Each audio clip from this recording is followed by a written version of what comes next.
Hello world and welcome to the program. Alex from Ukraine is calling, and this is a pilot episode of Ukrainian Unleashed, the podcast where you'll get along with Ukrainians and also observe how the global scenery impacts Ukrainian society in these exciting times. We'll speak about events, trends, individuals and lifestyles. So let's jump right in.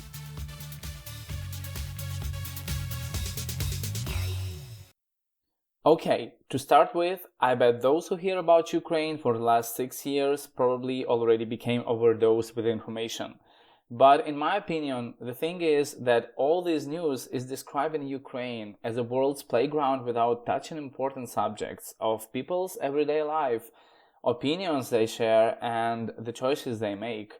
Like there are no real people here, but only newsmakers performing on a big geopolitical scene and giving their comments on hot issues, like, for example, Trump's impeachment inquiry.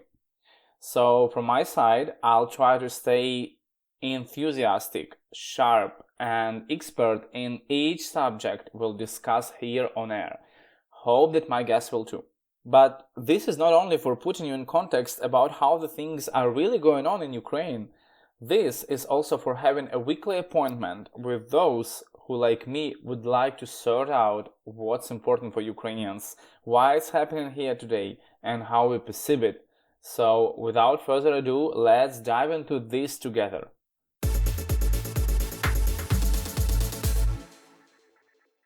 Honestly speaking, this wasn't meant to be the first issue to cover for a newly launched podcast show. But as I see people keep posting photos on Instagram showing the empty shelves in the grocery stores all over Europe, as the coronavirus quarantine is still ongoing.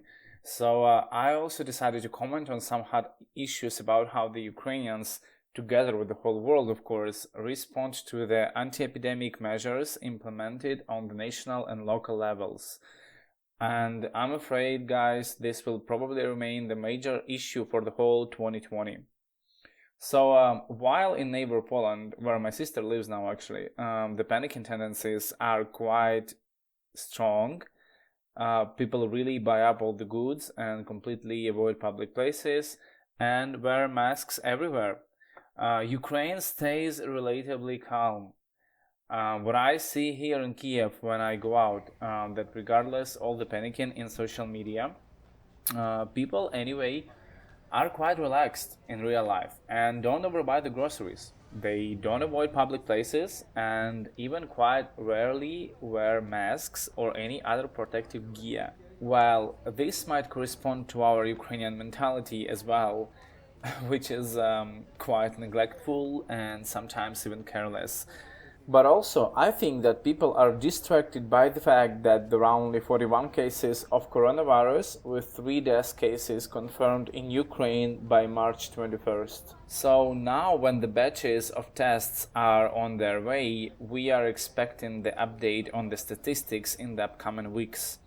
Until then, unfortunately, people don't want to react properly to any potential threats, and they are still reluctant in changing their lifestyles. Take me, for example. I was quite ignorant even to the fact that the virus already boosted in Italy a few weeks ago, and honestly now I start feeling overwhelmed by my quarantine, as you probably do as well. For example, my kickboxing training at the gym is suspended up to April 3rd, and I go running every morning to the park located nearby with plenty of other people.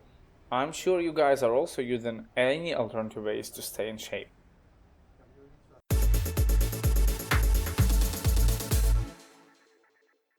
But regardless of the odds, it seems like in Ukraine travel ban and self-isolation practice pay off, even though it causes troubles to a lot of people. For example, in Kiev on March 18th, the metro was closed for 2 weeks.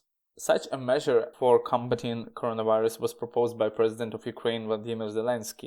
I know that this might look quite a severe measure for those of you located in the European countries, but as you see, Ukraine took a step forward here. You can imagine that in Kiev, a city with a population of 3.7 million people, a transport collapse began at once, and huge queues lined up at bus stops. Limitations on the number of passengers in public transport, as well as the requirements for wearing protective masks, were not observed.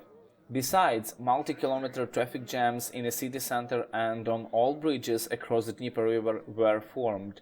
Starting on Monday, March 23rd, public transport of the capital will carry only those passengers who will go to work to enterprises that provide strategical services. Mostly, these are medical workers, rescuers, law enforcement officers, infrastructure operators, grocery stores and pharmacies personnel. They will only travel by special passes, which the city authorities have already transferred to the enterprises. On the same topic, in Odesa, my native city, given that most lines of minibuses, which we call marsrutka here in Ukraine, are not operational, the main burden fell on the tram and trolleybus lines. The drivers received a strict directive to stop moving if more than 10 people entered the cabin. Many buses with a maximum number of passengers do not even stop at bus stops now, but some of the passengers took such an escalation of protective measures in an aggressive way. There were some fights and windows broken and abusive expressions used. Some of the traffic was repeatedly blocked. This is how some of Odessa residents reacted, unfortunately. Besides, because of the closure of railway and bus intercity connections nationwide, prices for road transportation increased sharply. Ukrainian entrepreneurship in the time of crisis is always delightful, as many of you might know. While at Borispil airport, private carriers now offer a seat in a car to Odessa for $50 per person, which is almost 4 times bigger than usual price. But there are a lot of cases of volunteering between different members of Ukrainian society and social groups, which need to be mentioned. And in times like this, it helps to solve a lot of personal issues, of course. For instance, in Kharkiv, citizens who have cars massively offer doctors a ride to bring them to their workplaces. These notices are mostly posted on social media. People say that now, when they have a lot of free time, they want to help those who are in charge of public health, so they are a priority now for getting help from volunteers.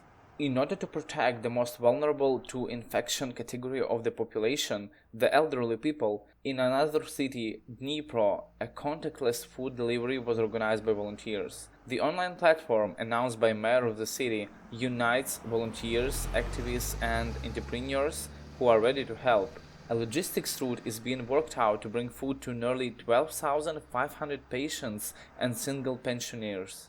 I also know that some of the private companies took their initiatives to cover the costs of some vital medical equipment which will be needed to combat coronavirus disease effects all over the country.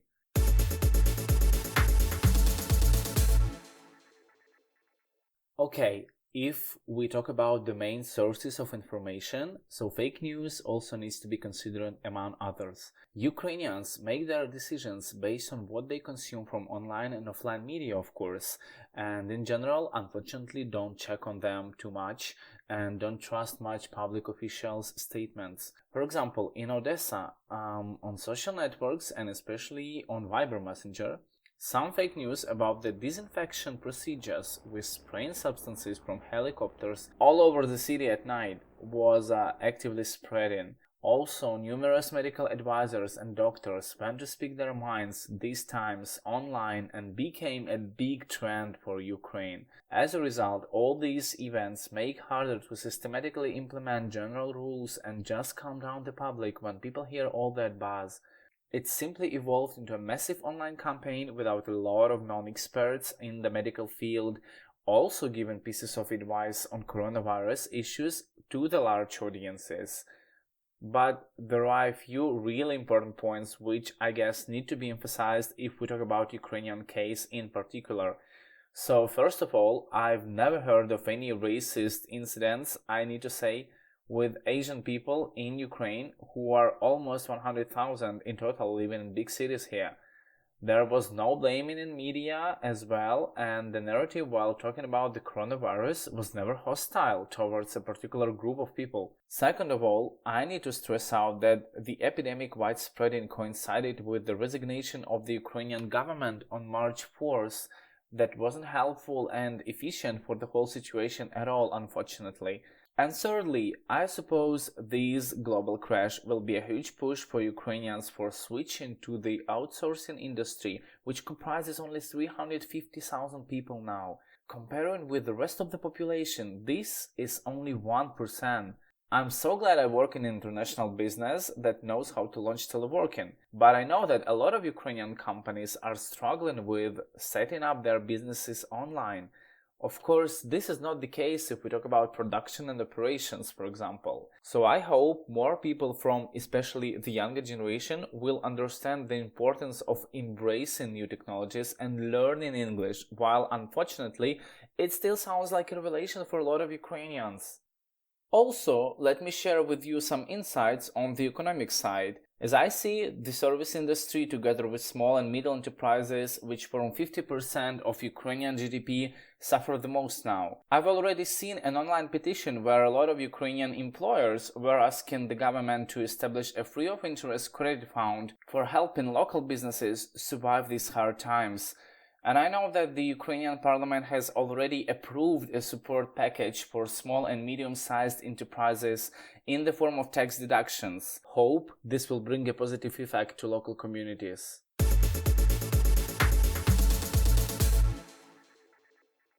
Thank you for being here with me on Ukrainian Unleashed. Subscribe to our podcast and you may find us on all the major platforms, and we'll meet next week. In the next episode, I'll give you the updates on the ongoing situation in Ukraine, but also we'll try to look forward beyond the crisis perspectives and figure out what trends and ideas could potentially electrify Ukrainian society in 2020. Some of these trends will also empower the rest of the world, and some of them will become just a Ukrainian use case. Wanna know why? Stay tuned for more.